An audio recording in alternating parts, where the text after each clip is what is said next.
Hello and welcome to this session of Newcastle Writers Festival, which is aptly named All at Sea. It's coming to you from my home in Sydney. I'm Susan Wyndham, and from the home in Melbourne of writer Lucy Treloar. Now, Lucy's novel Wolf Island was one of my favourite books of 2019, and I'm thrilled to be able to talk to you about it, Lucy. Wolf Island seemed like a prophetic dystopia to some extent when it came out last year. Now it's seeming more and more like a possible reality as we face drought, bushfires, coronavirus, and who knows what else is coming as we socially isolate and grab packs of toilet paper and food from each other. It's a mad world we're talking from, but it's a wonderful time to talk to you, Lucy. Hello. Hello, and thank you for that lovely introduction. It's lovely to be here and to be speaking with everyone. Thank you. That's great, isn't it? Lucy, when you wrote Wolf Island and when it was published last year, you couldn't know what was going to happen in the coming months, but this is a story about Kitty Hawke, an artist in America who has chosen to live alone on an island off the west coast of the United States, which is gradually sinking into the sea, has been doing for years, has become faster because of climate change. It's being overtaken by salt. And meanwhile, on the mainland, anarchy is taking over as immigrants are coming up from the south and being confronted by the residents, and there's fear and there's violence and there's a sense that everything is out of control. I think we can relate to a lot of that at the moment. We're not quite at that stage, but how interesting. I wonder, what were the circumstances and the ideas that you were thinking about when you did write the book? I think one of the things that was uppermost in my mind was this feeling I had reading about American politics, that there was this creeping quality of out of controlness. And I could see that mirrored quite a bit in Australia as well, this kind of strange feeling of the world breaking down, just in these very almost gentle ways.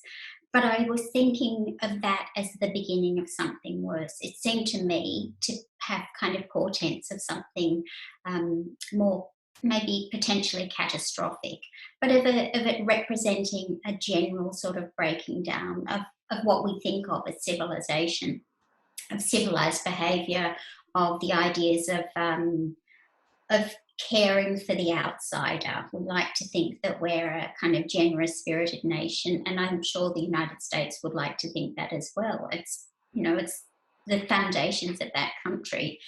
And I could see that being eroded, and everywhere I read and everything I read seemed to reinforce that idea. And I could see that mirrored in the kind of breakdown of landscape and landscape as a result of climate change, sometimes as a result of sort of natural factors, but they seem to have a very strong metaphorical connection to me. And so I think it was just wanting to explore those connections that led me down this pathway. Why did you choose an island in Chesapeake Bay off the east coast of the United States? Well, that's what my publishers thought. Well, I think it's a wonderful setting, but surprising. Yeah. I was doodling around on the internet one day, procrastinating from what I should have been doing. And I came across this extraordinary image of a house, just a two-storey house, quite a substantial house, taking up almost the entire surface area of an island. And there was this little kind of bulldozer, a sort of bobcat, pulled up at the front door, like a family car. And that was used to just hold their water at bay. They would kind of bulldoze up these ramparts of soil to hold the water at bay. And as soon as I saw it, I thought, oh, my next novel. It was as easy as that.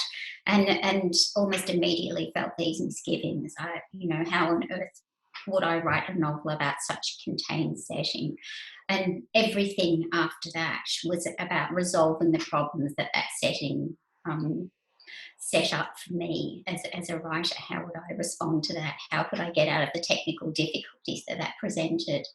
But it was a very interesting and fairly drawn out process at each stage, trying to work that out. You had to imagine yourself into this place because you hadn't been there, although I think you went there later. Yes. Yes, and I wrote up to a certain point. It was about how I would actually achieve this sense of inhabiting that world. And I could write up to a particular point, but there came a time when I just thought I have to go and visit it so I can write about what that place feels like. And I went on 2 long trips to that area, one in winter and one in summer, of about a month each, and just drove thousands of miles through this region and stayed on one of the islands for a couple of weeks and just rode around this island. And it was pretty boring in some ways, but it was also incredibly fascinating from a writing perspective. It's just that if I wrote a kind of tour guide of this island, would be I rode up the road from one end of the island to the other and checked out how things were going up at the other end, and I rode back for lunch, and then I went out riding again. But I felt like I sort of rode myself into that world. And in the driving, I kind of drove myself into it as well. It became familiar to me. Were you in the same kind of complete isolation that Kitty Hawke is in, or were there people around you? There were some people around, and they took an interest, and they knew pretty quickly that I was a writer from Australia. That word spread quite quickly. And they're incredibly hospitable people. But there are these vast areas of the island that are completely empty. They're just these windswept marshy reaches with these drowning roads and pathways in them. And it was very easy for me to imagine that as an isolated place, and for me to imagine living in that as an isolated world. And what is happening there? I mean, these islands have been sinking for many, many years, haven't they? Is that more, I mean, did it happen before climate change? Has it been accelerated by climate change? Certainly has. It's always been a mutable landscape, and they've done archaeological work and discovered that the land's always sort of been rising up out of the water or subsiding into it, and it's in a subsiding phase naturally anyway. And so there's all sorts of archaeological relics, Indian, arrowheads and things that keep on getting washed clear. The island that I was on used to be connected to the mainland and to all of the other islands around there. But and so they feel, the people who live on those islands experience them as mutable landscapes. They think it's always been changeable, but the rate of change has accelerated vastly. And now there are really good mechanisms for measuring exactly what the loss is. And the loss is, acres and acres and acres of this land a year, and the houses do drown. And everywhere you go, you can see these extraordinary shacks, old oyster shanties that are just collapsed like sandcastles at a beach. These very silvered sorts of buildings. So it has this incredibly poetic end of the world, end of time quality about it, even while you're riding around in it yourself in a modern way. I'm a modern person. I live in a modern era. Yeah. So it feels like you're riding around in the past. And it's a little bit like all the islanders are doing the same thing, but they're all, it's business as usual for them. Whatever they can do, they will do. They just persist. And I think you brought that into your book, that people try to carry on in their normal lives. Certainly Kitty does. She tries to cling on to her place for as long as she possibly can until circumstances shock her out of it. Right. It's a bit of a lesson for us now, isn't it? I mean, here we are in these extraordinary circumstances in our world, and yet daily life has to go on. Can you see some lessons from your book for us now, or for us now the way that our lives are now reflecting back on your book? One of the things that we, I mean, writers can imagine and that we can see happening around us is that we have to keep going. We can't afford to just curl up in a ball and say, that's it, I'm done with life. We have to persist in a way. That is the kind of animal drive of being a person, that we want to look after the people we love. And if we've got a little bit of spare give somewhere in our worlds, we'll try and look after some other people as well. And I think that is one of the things that was apparent to me when I was travelling around this region, that there was this strange combination of a kind of wariness towards the outsider, but then this great hospitality and warmth kicked in. You know, when they've made their assessments about what kind of person you are you a threat? Are you maybe going to expose something about them that they don't feel comfortable with? Once they've made up their minds about what kind of person you are, they were incredibly hospitable and very generous spirited and lovely, absolutely lovely. But I was aware all the time of my status as an outsider. And I think we see that around us all the time now, generally, even before the coronavirus situation kicked in. And we're coping and managing with things in much the same way. You know, we have to keep going, and so we do. And also, but people don't. Like, I always thought that people would sit around being really mopey and depressed, but they're not. And I, you know, despite everything, and it's quite a difficult situation everyone's in, I don't feel especially mopey and distressed. I'm fortunate, I guess. But I also think it's a fascinating time that we live in. Even this extremely difficult time is very interesting, and I'm very interested to see the way things are playing out. And yeah, not always in kind of gratifying or pleasant ways, but they're still really interesting. Mm. Kitty is shaken out of her solitary life of making art and writing, trying to keep her garden growing and so on, by the arrival of her granddaughter, who she hasn't seen for some time, along with 3 other young people. And they are running away from whatever's going on the mainland. And she has to take them in, and their survival and her care for them becomes the driving force in her life. And in the end, they have to leave the island as surveillance appears and the world starts to intrude on them. And they really go on a road trip, don't they, up through the United States, through dangerous circumstances, people suspicious of them, and they're amongst the runners who are coming from the south. You don't fully explain who these people are, but they seem to be migrants or refugees from Southern America over the Mexican border, things that we see happening now. But as we're also seeing now, borders are closing and it becomes really hard just to move through the United States. Again, you had to imagine yourself into what's a bit of a thriller, really. I was very tense reading this part of the novel, the second part that takes us through their escape Journey. relative safety, we hope. And I wondered, I mean, America, of course, is particular because some people do turn to their guns when they're frightened and suspicious. Not quite the same in Australia, one would hope. But again, how did you imagine this scene? It's like a movie in a way. Yeah, it was one of those. Again, I was so absorbed in what was unfolding in America, but I was thinking also about this being a kind of metaphorical Australia that I was writing about. So I never mentioned that they're in the United States. I just leave it for people to suppose that that's the case, but also to extrapolate to the Australian situation.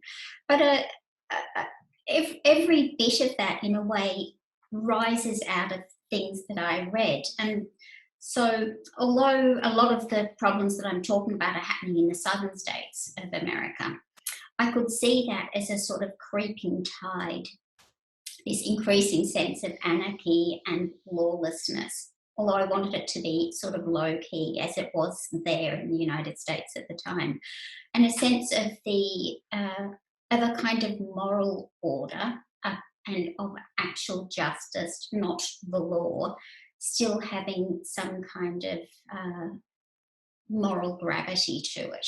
Whereas what I could see happening was this creeping tide of justice being overtaken by these new laws that were being enacted, so that it became legal to lock children in cages, instead of that being utterly grotesque and reprehensible.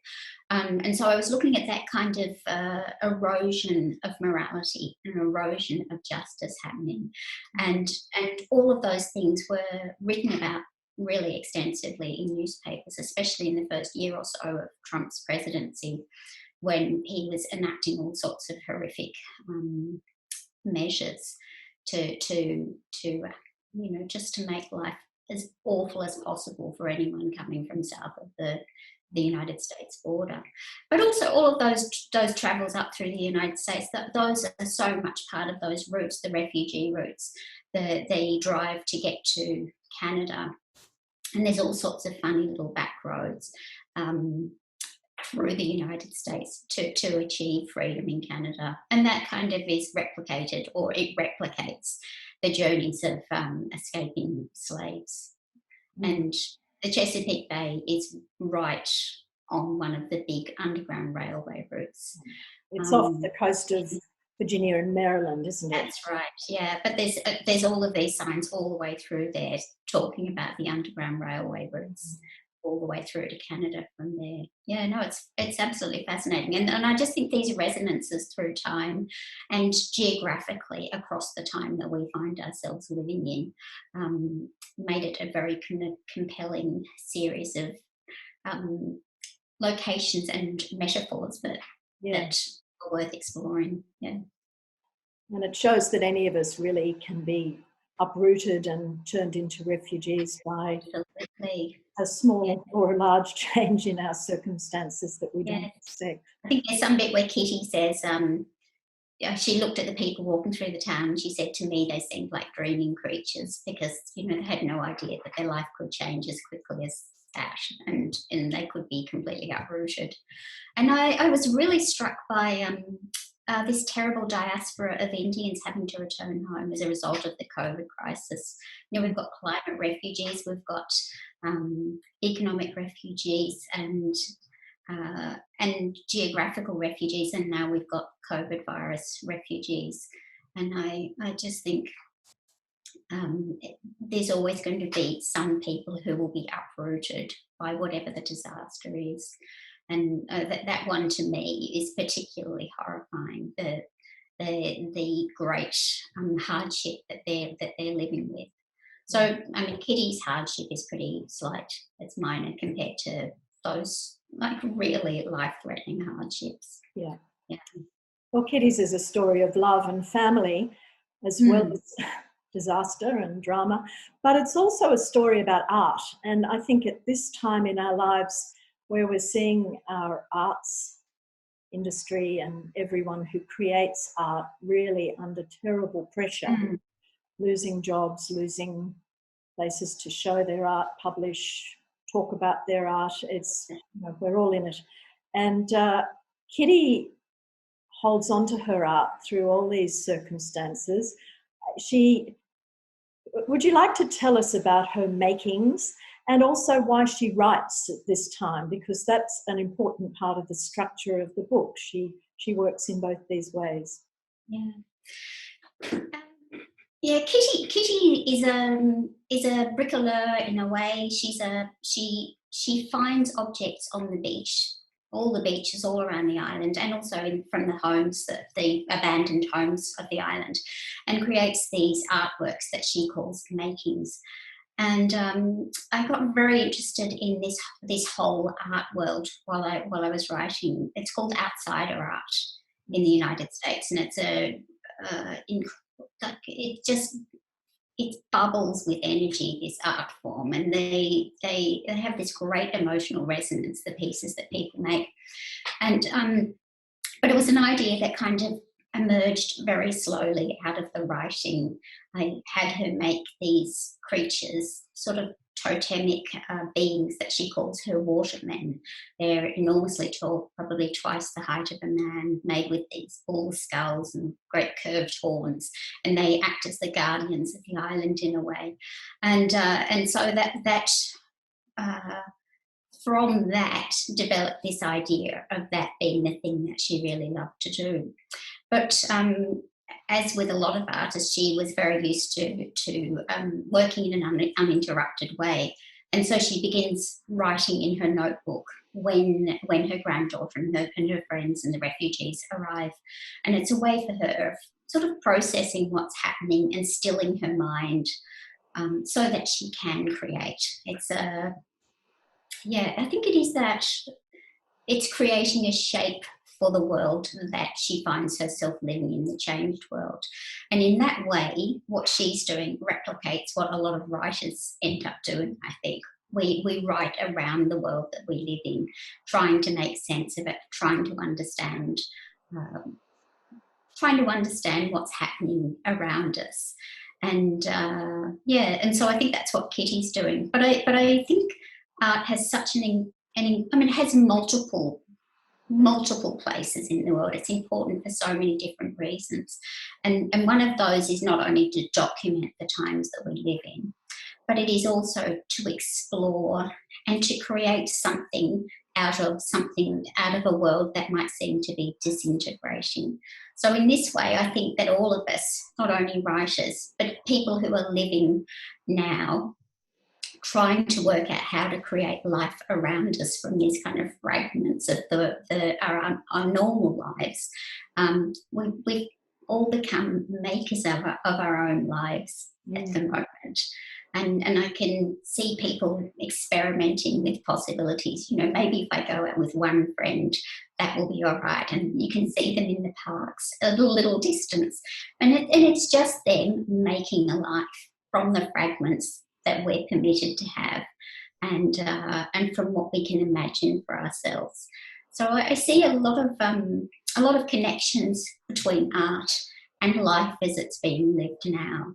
I find those things really fascinating. And you make something very beautiful about this dark time that you're writing about. Your language, your imagery is absolutely exquisite and powerful, and that's what our artists do. I think you must have worked a long time on the actual writing of the book.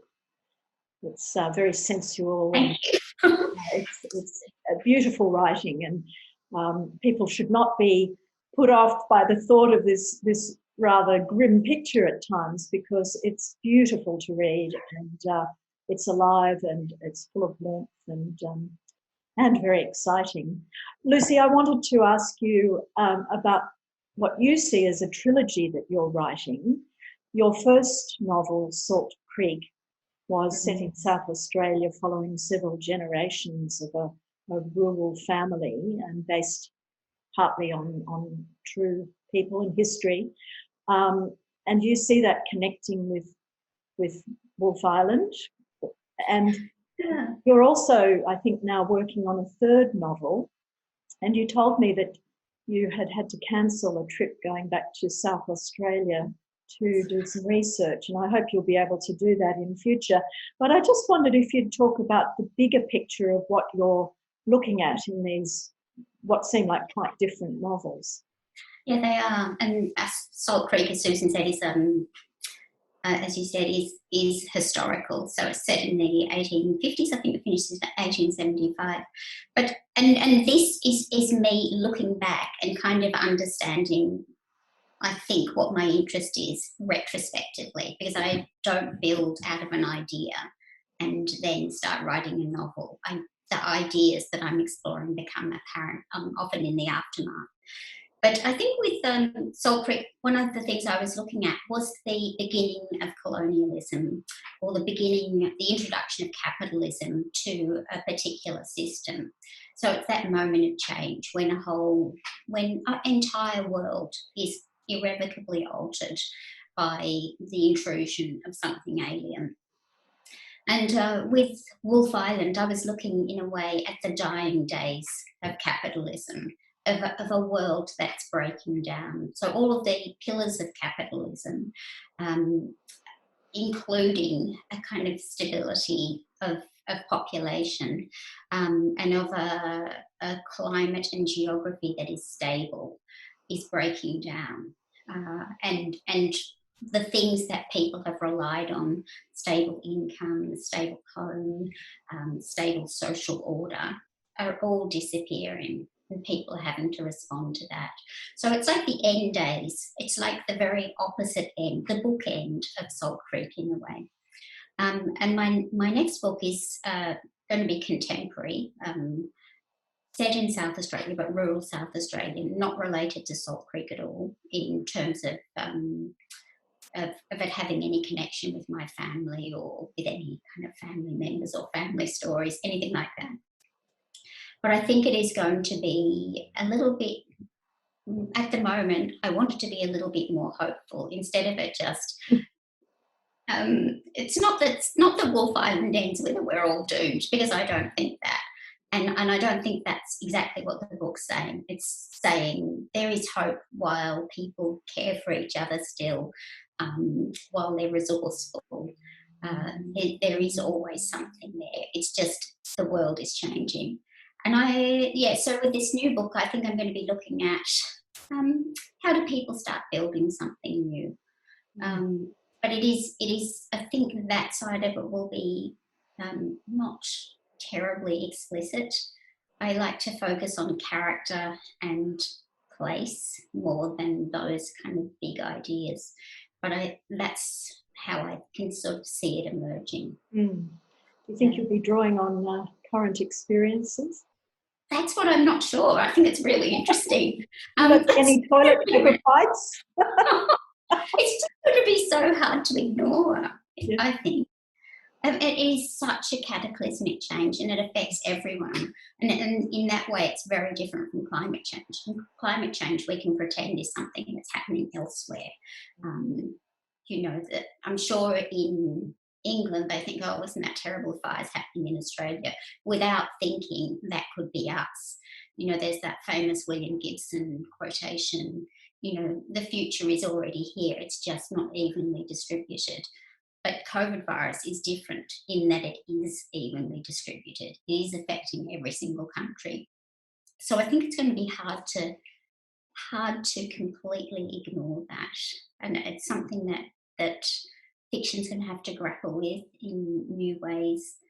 And I'm sure there's a lot of writers who are thinking, what do we do with this? And publishers thinking, will people buy this? Or will people just think, I'd just like some entertainment. How about 3 years of rom-coms? If that's all right, that would be really good.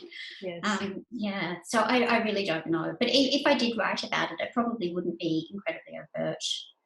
It would be just a kind of acknowledgement. I'm really keen for realist fiction to slightly represent the real world that we live in instead of an ossified realist world. Yes. Yes. Yeah, so that's my kind of tussle as a writer, I think. Your book is in a way a climate fiction dystopia. It's also a kind of fable. I think it's also got elements of political thriller in it. But you really want it to be seen as something more grounded in reality and literature, don't you? I do. That's how I conceived of it, as a book that it's a family story. It's a story about a woman who's estranged from her daughter, whose granddaughter appears on her doorstep, and how they come to some kind of rapprochement and move forward. And, there's a kind of collective growth, how we create family around us. And for me, all of the climate material is just the background to that. Of course, it has to affect plot because climate change does affect plot, but it is not the subject of the book. And the concern that I would have about those things is that if you label something climate change or dystopia, it has a sort of distancing effect. We think it is something that's happening away off in the distance, so we're okay. It's almost, despite what you might think, a comfort if you say something's a dystopia. It's not now. But I guess my point really is that things are happening now. And, this is the real world that we occupy, where some of those things are happening in different parts of the world. And, there's room in fiction to address those things or to shine a light on them, to think about them, even if they're only a backdrop to your main action and your characters. Yes. Yeah. Well, Lucy, thank you very much for a very beautiful and thought-provoking book. And thank you for this lovely conversation. Thank you to our audience for listening. Please buy a copy of Wolf Island if you haven't bought it before. Support Lucy Treloar and all our Australian writers and writers around the world. And if you'd like to support Newcastle Writers Festival, you can also find a place to donate on the website. Thank you very much for joining us today, and enjoy the rest of the festival. Best wishes to everyone. Thank you. Thanks, Lucy. Thank you. Bye.